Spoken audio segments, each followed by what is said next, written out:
Hello and welcome to ShowPod. I'm Mr. P here with Mr. Dave and Mr. Jethro. Hi guys. I'm really excited about this one because I've wanted to do this since probably we started doing T-Break podcast series one way back in the day. And we talked a little bit about 80s revival shows. Yeah, we hinted at it a little bit. And what we'd bring back, and we talked a little bit, but we're going to talk about KnightRider. Now, Jethro, you don't know too much about KnightRider. Have you It's ever a watched shadowy world.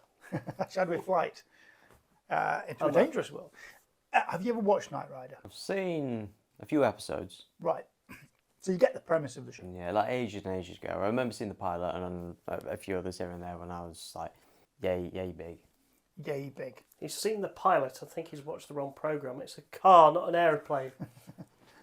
Which is actually almost a line from the pilot when Devon says, instructed by its pilot. And he says, what, it flies? And he says, no, it thinks. Anyway, that's beside the point. KnightRider was a sort of action-adventure TV show from the 80s, 82 to 86. There were 90 episodes of pure gold. And it revolved around a crime-fighting duo in the guise of DavidHasselhoff, playing Michael Knight, and his car, which had artificial intelligence. And the two would... The idea of the show was that one man can make a difference. So he's a lone guy, but he's got this car with all these gadgets and abilities to help him out. We're going to talk about this later, but what's lovely about this show is that when you look at it now, a lot of the things the car could do then, cars can do now. Yeah, it's kind of coming in. We've been waiting for the self-driving cars, haven't we, for a little while. Like you say, some of the features from back then that were like muted, going into Kitt, into the vehicle, are coming into the vehicles now. Yeah. So when you say Kitt, that's the KnightIndustries 2000. The what? KnightIndustries 2000. Okay. So the Knight 2000 was what they called the car, Kitt for short. And KnightIndustries because the guy that sort of, I say designed, but envisaged Kitt and had him built and designed was called Wilton Knight. And he had this, it was like a billionaire or whatever. And he had a big organization called KnightIndustries, and they would do research and things. And they had lots of arms, but one arm of it was called FLAG, which was the Foundation for Law and Government. And this is the project where Michael and Kitt would go out.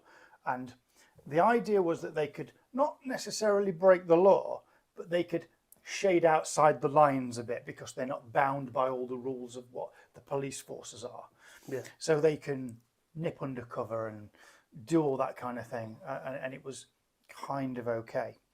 And I've made it sound really shady, but it's not. Yeah, now, they kind of invented the digital personal assistant, didn't they? Before we had all the Alexas and Siri's and all the others that's come in recent years. They were doing it back in the 80s. They were. So people who made that must have been inspired by Kitt. Well, yeah, Glenn A. Larson was the creator of the show, known, I suppose, before that for doing Battlestar Galactica, the original, with the Cylons, who had the little flashy red thing on their visors, which coincidentally is what Kitt's got as his scanner on the front of the car. Yeah, I was going to say, there's a theme here, isn't there? And yeah, the car itself was to begin with, was an 82 Pontiac Trans Am.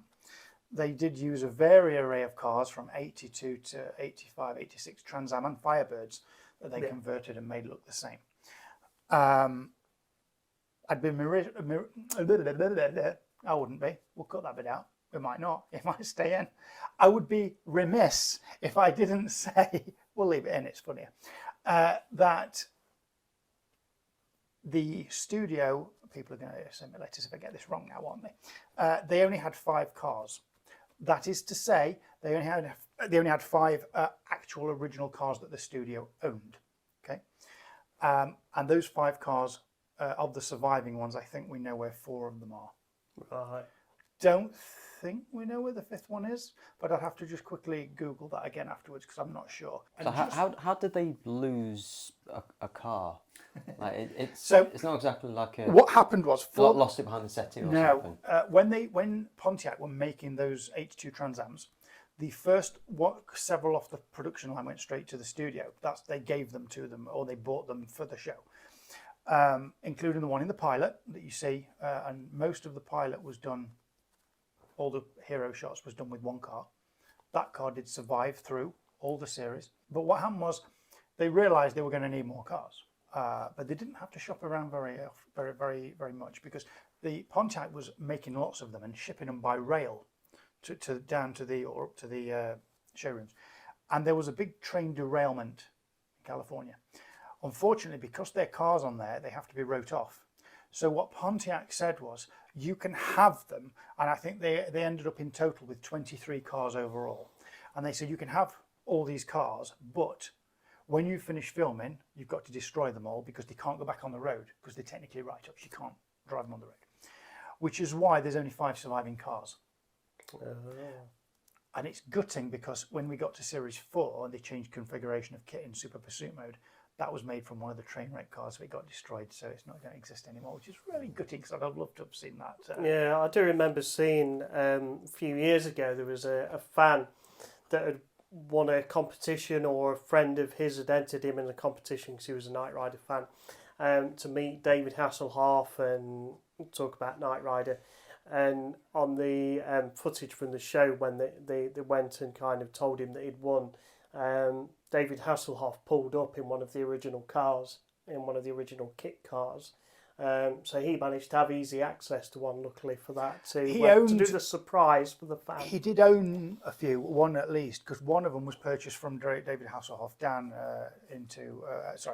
was purchased into a museum in the UK called Cars of the Stars quite a few years ago, and apparently it was purchased direct from David Hasselhoff. It sits on the plaque at the time. That has then since moved back to America now, and that's in a collection in America. I don't know if it's one of the ones that the KnightRider historians own, and if you like KnightRider, we'll put their stuff in the description. They're really good. They do videos, they're big fans. I mean, take what we like about like Star Trek or whatever, go 30-fold. They've got 2 of the original cars. They're restoring the original trailer at the moment. They've got their hands on all production documents and things, and they've traced the history of all the cars. They do loads of videos. It's really worth watching if you like KnightRider. Yeah, I mean, we were lucky enough, wasn't we, a few years ago to go to the For the Love of Sci-Fi convention up in Manchester, and David Hasselhoff was a guest there, and they invited quite a few people with replica Kitt cars, didn't they? Yeah. And so we went and met David Hasselhoff in kind of the set of the truck, didn't we, the inside of the truck, and got to sit in one of the Kitt cars outside, which was really, really nice. That was quite a cool moment. I think the one thing that really stuck out for me, not just meeting the Hoff, of course, which was marvellous. I was a bit starstruck, I must admit. It's funny because I went on, quickly shook his hand, and I'm like, and then, I've got to have a photo. So we have a photo with us holding hands, like it's some kind of presidential meeting. Everyone else is doing this. And I'm like, congratulations, Governor. Oh, thank you very much. Yeah, going in the replica car outside, because I had several. When we sat in it, the guy who let us sit in the car did say that in the original car, the runner along the floor had to be extended because the Hoff is quite tall. Right, and he couldn't get his legs in. And Kitt's got, we'll come to this in a minute, but Kitt's got this like custom dash with all the buttons and futuristic things on, including 2 little side struts that come out next to the steering wheel with buttons on, and they're very easy we nearly caught them with our knees, us getting in the car. So you can imagine how the Hoff being really tall. Be a struggle, wouldn't it? Yeah. So the series was then that they went around fighting crime, and they reported to a guy called Devon Miles, played expertly, of course, by the very British, very English Edward Mulhare. He would sort of give them their mission of the week. Excuse me, and they would go out and do the mission. And there was also a technician on hand mechanic to look after Kitt. So in series 1, 3 and 4, it was Bonnie Barstow, and in series 2, it was April Curtis, and they were played by Patricia McPherson and Rebecca Barstow, respectively. I don't even know why I've got those in my hands because there's not really anything interesting on that. Just like have something to fiddle with, don't you? Yeah, I do. It's like a fidget spinner. I'm using my mug now. Look. Yeah, Um, it's changed. We need to get a Geeky Guys fidget spinner. Yeah, we do. Yeah, she would fix the car, and they would go out and solve crime. The idea of it is that they were fighting for the underdog, you know. Yeah. So it was always a big corporation that was trying to take over. Normally, someone that the authorities were interested in, but just couldn't get anything on them. So Michael and Kitt would go in, solve the problem, and get the evidence to get the people, you know, put away or held to justice. And yeah, that's the premise of the show, basically. Let's talk a little bit about the car and what it can do. Absolutely. So we talked a little bit, you mentioned driverless cars. Yeah. So Kitt can drive on his own. And his artificial intelligence, he has a voice, he can speak, voiced by William Daniels from the soap opera world of US television. And it was in a doctor show, I think he was. William Daniels, I think, was a doctor in something like, not Days of Our Lives, but something like that. Rings a sort Yeah. of bell. So he could drive, it could think and talk to Michael. It had scanners, so it could scan through walls, do x-rays, that kind of thing. Obviously compute things. It could hack into things. So it could, you know, hack into a flight database and tell you what flight's landing and that kind of thing. Yeah. It sort of had the internet on tap before the internet existed, basically. In the show, obviously, Kitt had to be programmed for each mission. So if they were going into an area where they were helping coal miners, he'd be programmed with everything about coal mining that ever existed, so he knew all the information. And it was one of those really fun, cool, you wanted to be Michael Knight, driving around Southern California, you know, with your shades on, and your leather jacket. Yeah, it was kind of the epitome of like cool back in the day, wasn't it? Yeah. A lot of people copied the look. The music as well. So the soundtrack for the show was, although they had this really unique, lovely theme tune and music that would go throughout. I'm just about to tell you who does the music. I can't remember now. I want to say Stu Phillips. Yeah. Thank you. Stu Phillips. You've done your research for this, Jess. They also had the current tracks of the day from the 80s. I love the 80s. I love 80s music. So for me, I love watching KnightRider because you always get like Bananarama, Cruel Summer playing as he's driving along through California or whatever. So that for me was always fun. And now a word about our sponsor. Are you looking to take your business or idea online? Then Namespace has you covered. From personal websites, e-commerce and fully managed IT services, see what Namespace can do for you today at namespace.rocks. What's your earliest memory of KnightRider, Dave? I suppose I've got this kind of memory of when, like, they're showing you how Michael Knight, how the Hoff is, how his character is selected to join this operation. Isn't he like in hospital and then he's brought into? Yeah. So in the trailer, in the pilot episode, Michael Knight, who's the driver of Kitt, is not actually called Michael Knight. He's called Michael Long. He's a police officer, and he's after these bad guys, undercover sort of thing, and he gets shot through the face. Basically, someone shoots him point blank in the face to try and kill him. Now the idea is that Michael's past, before he was joining the police, was in some kind of, it was in the military, I think, or it had an operation where he had a metal plate placed in his forehead because of an accident that happened. So because of that, when he's shot, it doesn't kill him. Damn near kills him, but it doesn't quite. Normally it would have blown your head off, but with him it protected him enough to keep him alive, but it smashed all his face out. So the idea is that Michael Knight, or David Hasselhoff's face, is plastic surgery. Yeah. And he's got a new face, a new identity, and so he can go out and fight crime. You can fight crime without any past entanglements. He's sort of given that life up. That's cool. So yes, you're right. They kind of there were, throughout the series, you do find that there were more than one potential applicant. Although in the pilot it's very much pitched like they're waiting to find someone who can give up their past life and do this. And then Wilton Knight finds Michael Knight. Wilton Knight, the character Wilton Knight, dies in the pilot. Played by, I put my thing down now, haven't I? You can pick it up. Oh, come on. Memory Palace. Come Richard on. Richard Bracehart. Richard Bracehart plays him in the pilot, and he's the same guy that does the voiceover at the beginning. So we joked earlier about a shadowy flight. So there's this whole intro about the show and how it works in the intro, and it's him voicing it. So, excuse me. Sadly, the actor did actually pass away shortly after the pilot, and I don't think he made it to the series. Not that he would have done because the character had already died, but I suppose you could have had flashbacks. Yeah, could have. So features of the car. It can think, it can talk, it can drive, it can compute things, it can scan. It never really had much in terms of offensive weaponry. It was always defensive. It could also activate ski mode, up on 2 wheels, either two. It had turbo boost, which was a big boost of energy that could either propel it really quickly on the road or trajectory, so you could jump over things. They tended to only use the turbo boost on the ground very early on a little bit. Then they changed it to just pursuit mode that would make it go quicker. And turbo boost was used exclusively for jumping over things. Yeah, I can remember a lot of big stunts and set pieces, like going up ramps and doing jumps and going over the top of things. And Yeah. there was all those kind of practical stunts as well as all the technical stuff, wasn't there? Which was Series 1 was very heavy on practical.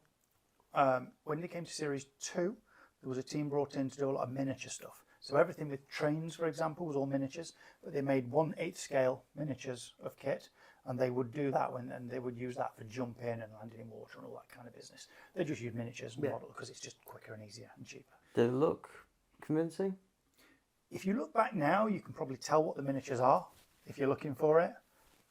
If you're a kid watching KnightRider, you can't tell the difference. You don't, do you? you wouldn't at the time. You know, just on a separate note, we watched at the beginning of it because we were looking at Airwolf the other day for research, and I was saying to you, oh, that one's an RC helicopter, that one's a model, that one's a model, because they keep flipping that backwards and forwards to the point where Dave's getting really annoyed with me for interrupting Airwolf. I mean, still do it now. Like in Dunkirk, where the scenes with all the soldiers on the beach, but there are planes flying over. Yeah. There's a bit of like forced perspective, but the planes are actually these really, really big drones that they have as like 1/8 scale, where someone's actually flying over, but we see it far away, and it's moving.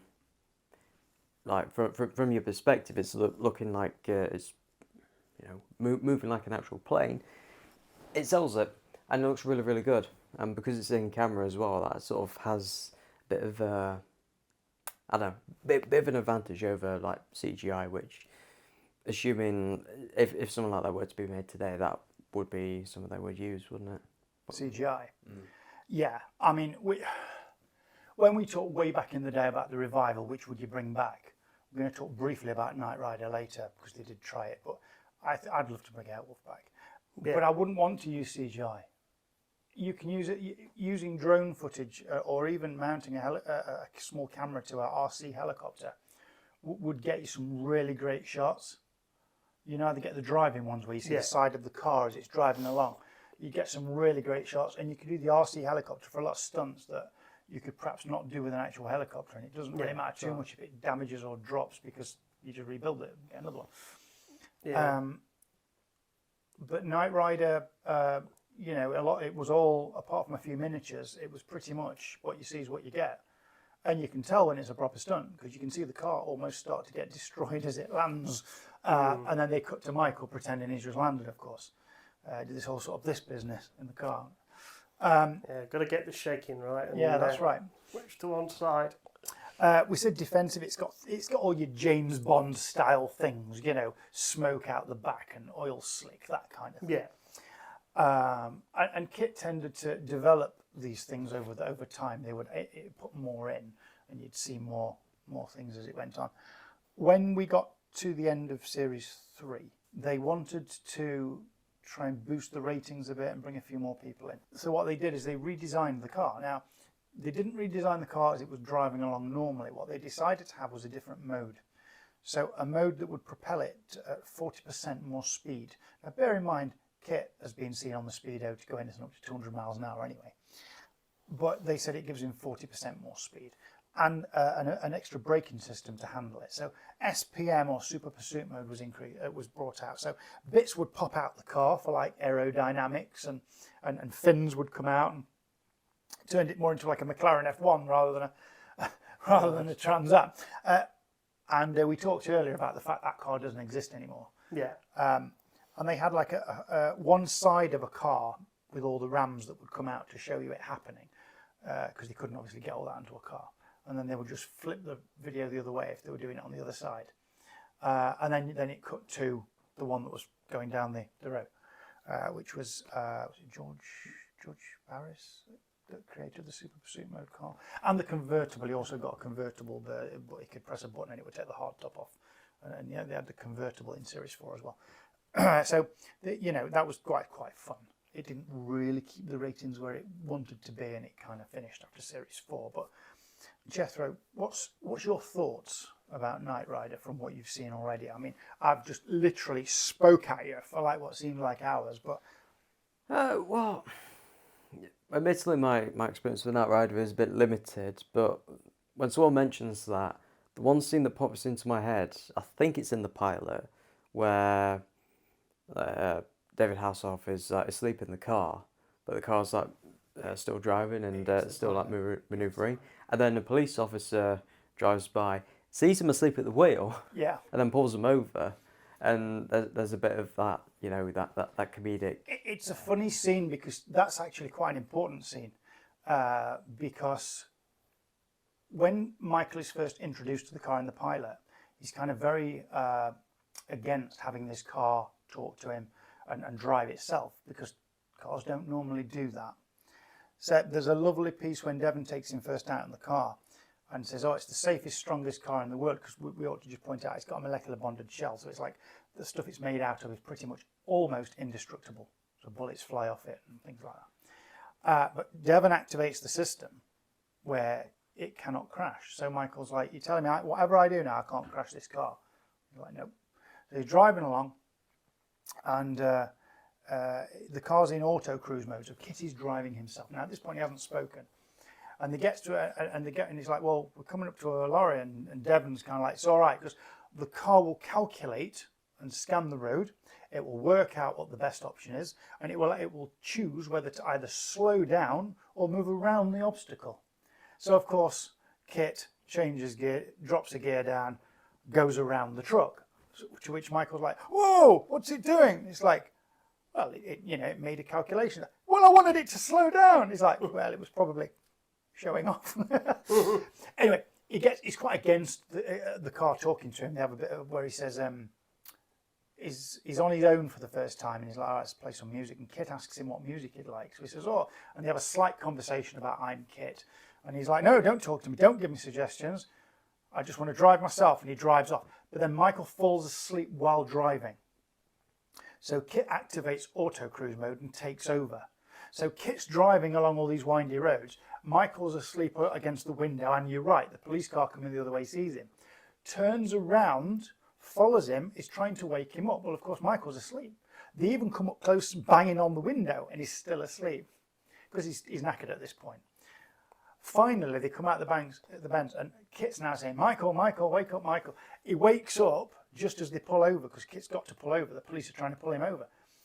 And Kitt suggests pretending to be deaf and have a limp in his neck, because it was on the... So Michael plays along, and they kind of build a bit of rapport from that scene. It's where Kitt sort of helps him out for the first time. Yeah, I was going to say, I've certainly got memories of the good banter between the two later on. And, like you said, where they have differences of opinion and things, and, he has to trust Kitt, and it's very much trusting in the AI and the computer, which isn't always encouraged. But yeah, there's some good fun banter. Kitt's almost like his younger brother, I guess, in a way. It's kind of, they've got that sort of relationship where if a car had feelings, I suppose you could say they love each other in sort of a family way. They almost treat him like a child, teaching him about humanity, emotions, that kind of thing. And every now and again, Kitt will school Michael on something. and kind of put him in his place or whatever. But And it was an interesting, cool idea, and it's not really been done since, has it? In a very similar way to KnightRider. no, not really. You've not had a person and some sort of vehicle transporting them somewhere that they build a relationship with.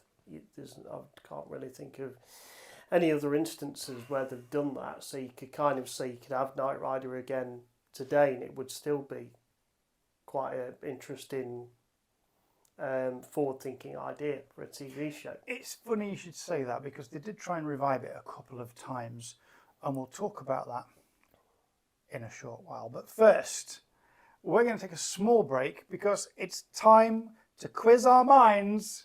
Yes. Yes, it's quiz Buzzers. time. It's trivia time. Where Geeky Guys quiz time, where Mr. Jethro compiles a list of questions, geeky related, and myself and Mr. Dave pit our minds against each other. Head to head. Head to head, quite literally, to see who can win. So let's find out what Jethro's got for us this time. Reaction time is a factor in this, so please pay attention. Now answer as quickly as you can. Pressure. Pressure. Question number 1. How many moons does Jupiter have? As quick as you can.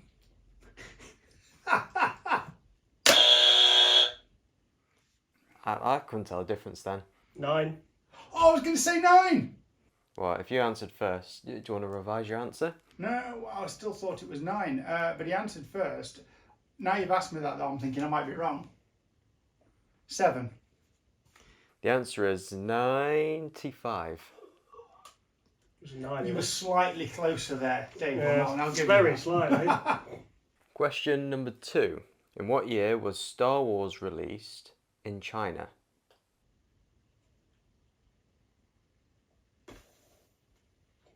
In China?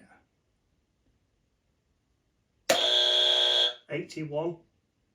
1981. Yeah. Okay, what's your guess? It's whoever's closer. Okay, I'm going to go 1980. 2015. Really? What? Yeah. So again, Mr. Dave I gets that didn't think one. That much later. No. Every time you come out with an answer now, I'm going to just add 200 to it.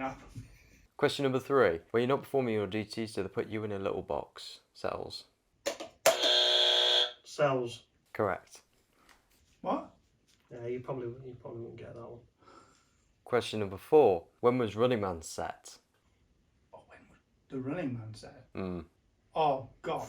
Is this the closest again? Yep. Oh. I've got a feeling you think it's really futuristic, but it's not. Because I was going to say 2049, but I was in Blade Runner in my head. I'm going to go for some... I think it's in the 90s. I think it's set like in like 90... 7. Go on, Dave. I'll say 99. Okay. 2017. Was it? So Dave gets that one. I told you I need to just add Just add whatever I say. Question number 5. Who was Dax's host before Jadzia? Curzon Dax. Correct. I knew that, you were just quicker. Question number 6. Do they teach you to feel finger to finger interlinked? Interlinked. Correct. This is not going well. Question number 7. What released first, Armageddon or Deep Impact? I'm going to say Armageddon. I was going to say Deep Impact. Deep Impact. Getting in Have there. you got the dates? Is Armageddon 99? They are both 1998. 98. But Deep Impact was May, and Armageddon, I believe, was July. I knew it was close together. I didn't think it was that close together. Question number 8. Which city was Supernatural filmed? Ever so slightly, Mr. P there.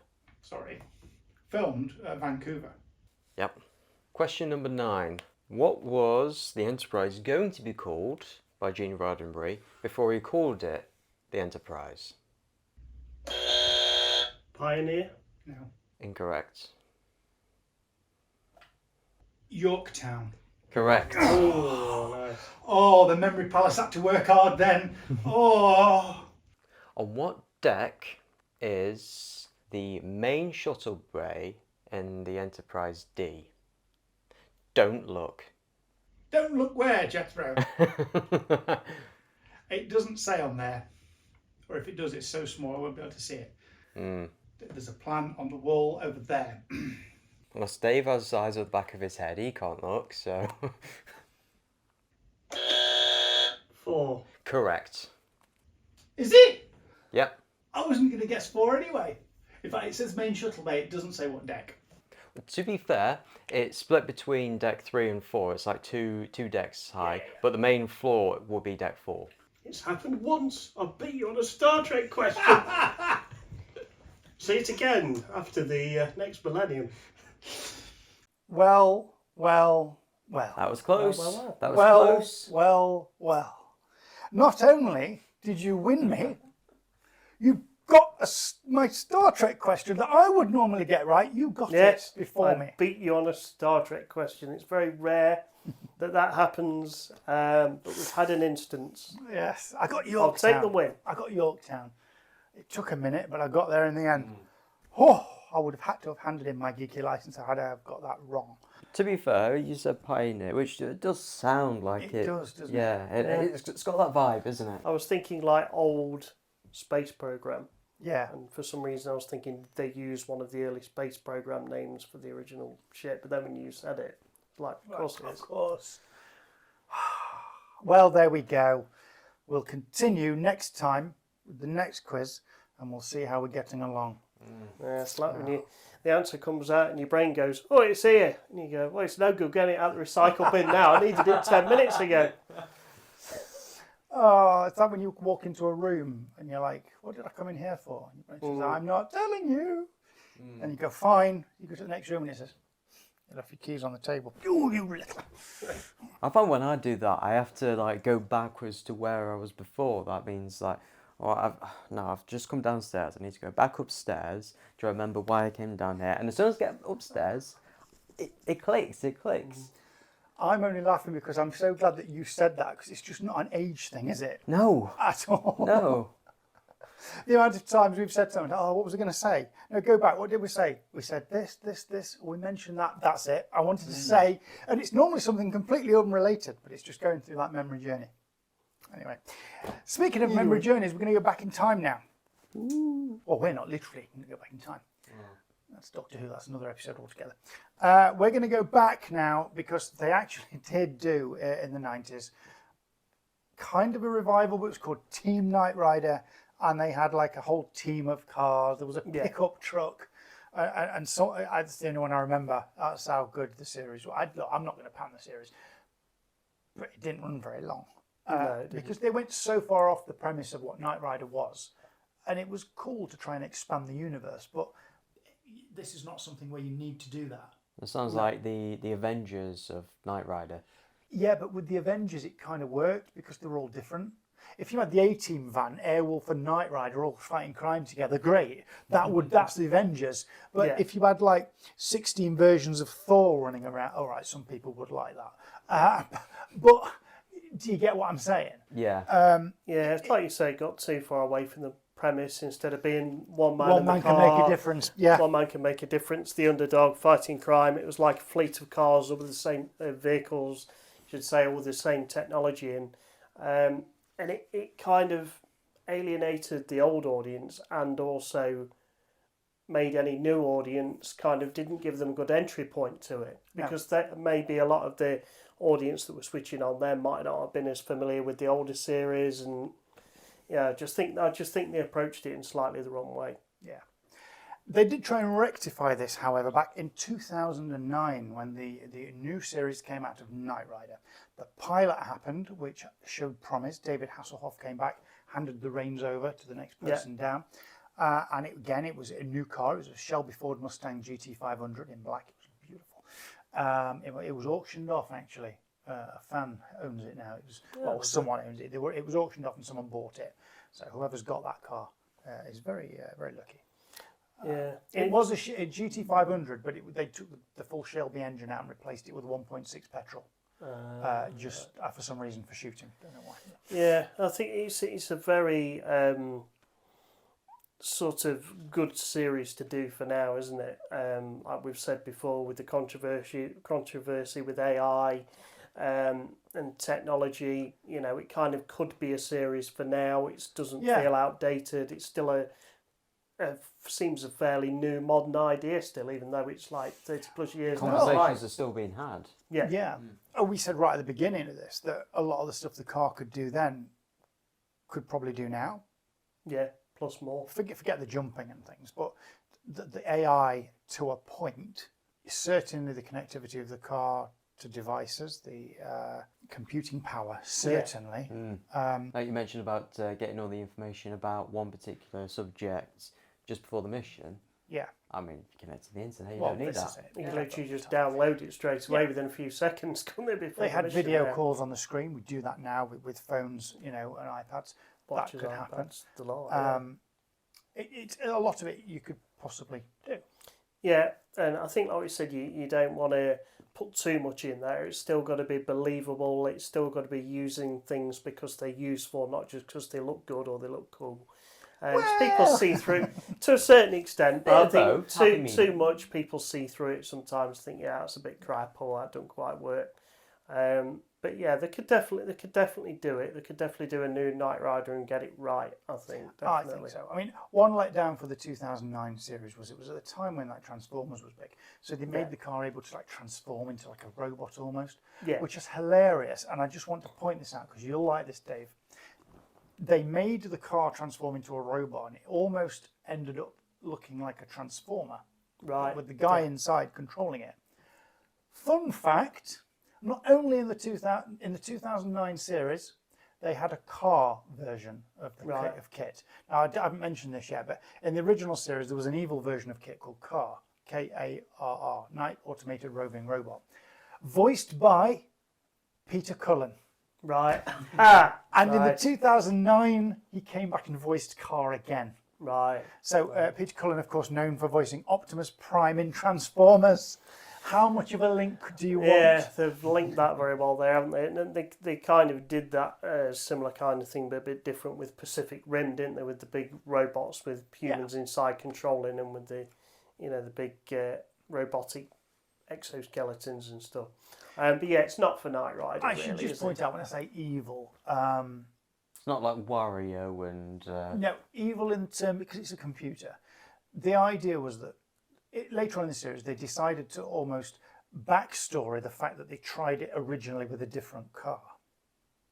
Right. Although in the pilot, they kind of say they took Michael Long's car, and redid it up. But then eventually you find that they kind of wreck on that a little bit and say, oh, we designed this car.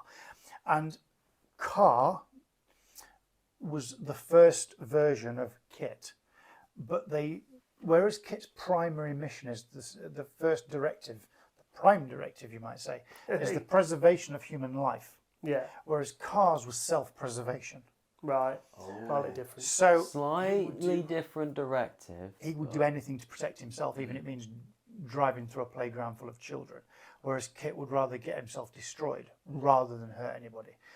And so that's the difference between good and evil. It's the way they interpret that directive. I'll be honest, if I was the first human and if I was named human, I wouldn't. I think I'd turn evil as well. Yeah. I suppose it's one of them things, isn't it, in these series, as you're fighting crime, you've got your core objective, and then, there's a bit of a nasty antagonist built in from the side. They always do it, don't they? To change it up and set the stakes a bit higher. They didn't so much do it with the A-Team, although they had other teams that were bad teams they went up against. So I suppose you could say they did it. KnightRider, they did it with Car. Airwolf, they did it with Red Wolf, which was Airwolf version 2. And the pilot inside it was the one that obviously, because it was a mental battle, a psychological battle, more than anything. So they always do it. They always bring this version in. It's foil that sort of like highlights through contrast what makes the protagonist so special and so good. But I think, like you say, if they were to do KnightRider now, they'd probably need to stick close to the original format. Definitely. Sort of closer to the second part of 2009 KnightRider. More about just the man and the car and Yeah. the underdog and fighting crime. I think that's the way they should do it. Because you said second part there, what we should say is that they kind of got rid of the transformery bit and stuck back to just having the car, Michael, and a couple of people working on the team. That was it. And you go off and foil bank robberies and that kind of thing. You're back to doing what they should have done, not all that mess around. epic stuff. That's not what it needs to be. We've seen that there's evidence that you can get it right as well, like you just alluded to there, like Quantum Leap have done it the right way with modernising but bringing the old show with it and the old characters with it and staying faithful. Continuation. Yeah, the continuation rather than the reboot. The alarm bells word that we have sometimes with some of these things, and like we've said with like MacGyver and like Magnum PI. Not as connected to the old shows, but there's enough in there to connect them, and they go off and do their own thing, and it's a good show in itself. They are reboots. Yeah. So they're not, the only connection they have is they take source material and make it better. And I suppose like the Lucas Till led MacGyver series was good on its own, and I enjoyed watching it. Magnum, again, it's they changed a few bits around, but it's essentially the same show, just a bit modernised. Yeah. Kind of works. They've done it with Hawaii 5.0, again, kind of works. And let's face it, if you're going to take the blueprint of a show and copy it out many times, you have to look at CSI, did it all the time. They did, I'm surprised we didn't get CSI Artemis on the moon or Mars or something. NCIS are doing it now. There's loads of NCIS. Got the original Orleans, Los Angeles. I know it's kind of finished now, but Los Angeles, they did that. They did Hawaii. They've now got Australia. They've got Sydney. It's like, it's the old Alan Partridge line. People like them. Let's make more of them. Absolutely. But if you get the formula right, it works, I suppose. Yeah. But it's And get the getting the cast formula right as well. right. That's the key. Formula and cast. Yeah, that's a good point. cast Like stories. David Hasselhoff. Have you seen the SpongeBob movie? No. All right. Well, David Hasselhoff has a cameo in that. It's sort of, it's an homage to Baywatch. But Right. to be honest, as soon as I saw it, it's like, it's him from KnightRider, even though it's a homage of Baywatch. Now, that to say that KnightRider is very much like almost synonymous with David Hasselhoff. Yeah. So, can you have KnightRider without him? Yes. I think you probably can. I mean, now. people, dare I say, people thought the same about, Star Trek and Captain Kirk. Yeah. With the Next Generation. They There was did, a lot of doubt, but it worked. So It's like the Castaways joke that they hated us for the first 3 seasons, and then people got on board, quite literally. I think you have that aspect, and I think if they'd done a KnightRider continuation or reboot a few years after the series had finished, yes, you probably do need the handover, the cameo, whatever. But later on, I don't think There you was need a them film so much. called KnightRider 2000 that happened early 90s with David Hasselhoff as Michael Knight and Edward Mulhare towards the end of his life, bless him, he was looking a bit old in that, as Devon Miles. They did try and make it, the KnightIndustries 3000, because it was still Kitt. But it kind of didn't work at all. Actually, I'm not going to lie, it just did not work. They tried to set it into the future, and they just tried to make it so much because it's the 90s. And what did everyone do in the 90s? They tried to make everything futuristic. Yeah. So, and they shouldn't have done. If they'd have just kept the series in the 90s, and they'd have said, well, we'll bring Kitt out of mothballs, Michael needs to come back for a couple of missions to help us out, it would have been solid gold and people would have loved it. But they just went too far and the concept didn't work. Yeah. Either the people or the environment that it's set in has got to be relatable to a certain level. Just hasn't talking it? about actors, you see. So they have the same actors, it still just didn't work because the premise was just so ridiculous. Yeah. When I say ridiculous, it wasn't really. It's what they were doing at the time, but it just didn't work for fans. So now, if you took it and made KnightRider in current day, 2024, but with 2024 technology based in 2024, and you kept that legacy of the original there, and at the core of everything that you do, I think it would work. I think they could do it. They proved it with the 2009 series, because if you take away all the rubbish like they did towards the end, it kind of worked. It was Michael and Kitt going off doing missions together for the last like 3 or 4 episodes, whatever it was, towards the end, and they were really good. I know you guys haven't really seen the 09 series. We'll have to do that as a Geeky Guys watch along at some point. Yeah, and we'll do that. So, I mean, before we wrap up on KnightRider, is there any trivia that you've got for us? And did you know? We normally like a did you know. We normally do a did you know. The reason we haven't done a did you know up to this point is because I kind of said, oh, let's do KnightRider. And you guys kind of haven't watched, let's just say, as much as I have. Yeah, there'll be very little we would know that you don't. I was actually waiting. Putting it mildly. I was actually waiting for a second for you to just go, no. And on that terrible disappointment, it's time to end. Well, I did tell you that Peter Cullen, of course, was the voice of... Yeah, I didn't know that actually. Hey, my bit of trivia was that he was in the SpongeBob movie. There you go. Sponge off. And also, I told you earlier about the train wreck cars they used. Yes, yeah. The models, I've said that as well. I mean, what do you want from me, To be fair, we've just been peppering the trivia in small amounts, so it's almost unnoticeable throughout the episode. End into series 2, the studio actually wanted to make the car fly. And then the sort of Glenn A. Larson, the creators, went, no, that won't work. That's not what the show's all about. Thank goodness they didn't try and do that. I think, did you mention right at the beginning about the Christmas party? It's 6 months after they'd wrapped the first series was when David Hasselhoff and William Daniels first met. Who was the voice of Kitt. So they didn't meet till 6 months after. Oh, wow. Okay, fun trivia. The car drives on its own, and you actually see it on screen driving itself. They accomplished this effect in 2 ways. In the first series, for most of it, they had it on a low bed trailer, and they just shot it from the front so you could see there's no one in it and just dragged it along. In subsequent series, they actually created a car where in the right hand side of the car, which is depending where you're coming from in the world, the opposite side to the driver, that seat was converted so that the stunt driver could sit in the back and you couldn't see him, and he had a replica steering wheel and he would drive the car, and that allowed David Hasselhoff to get in and then drive away. So the car, when you see it driving itself around the car park, was driving itself technically because the stunt driver was in the car doing it. Because apparently they used to argue when Michael Knight got in the car. He's like, David, no, I'm driving. He's like, no, I'm driving. And there's that Kitt and Hoff banter again, isn't it? Well, I'm talking about the stunt man. No, but I mean, it was like that between him and the stunt driver. It's a three-way.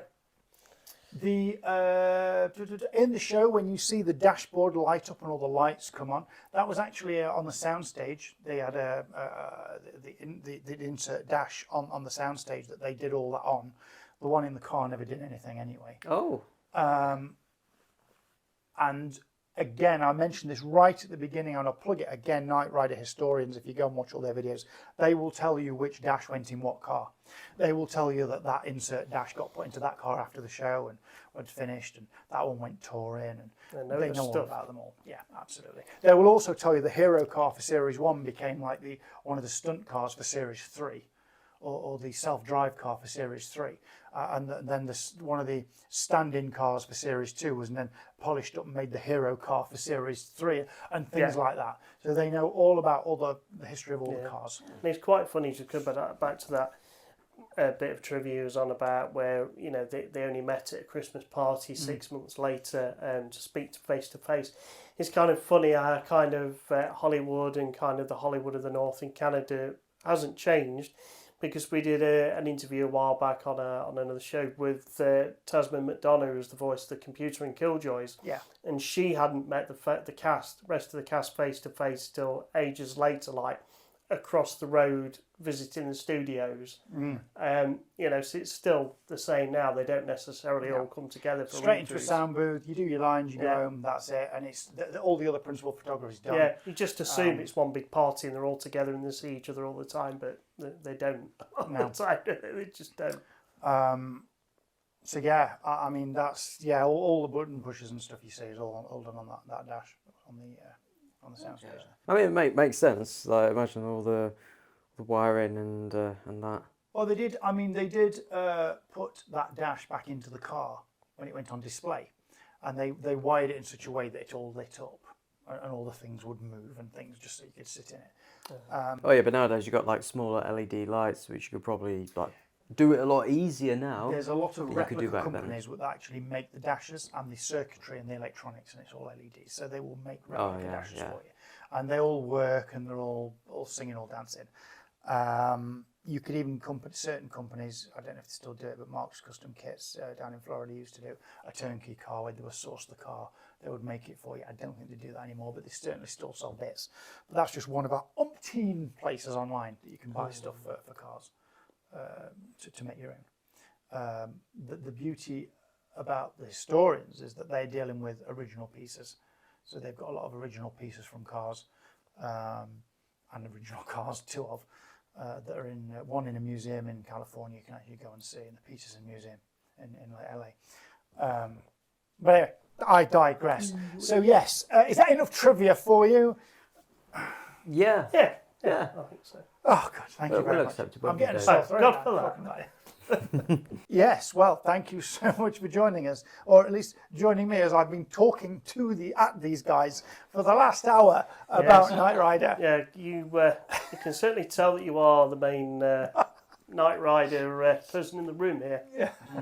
We'll get our own back on you, don't worry. I know. I was at the planning meeting. I know what's coming. For now, though, thanks so much for watching. Don't forget to like and subscribe. We will see you next time. Bye.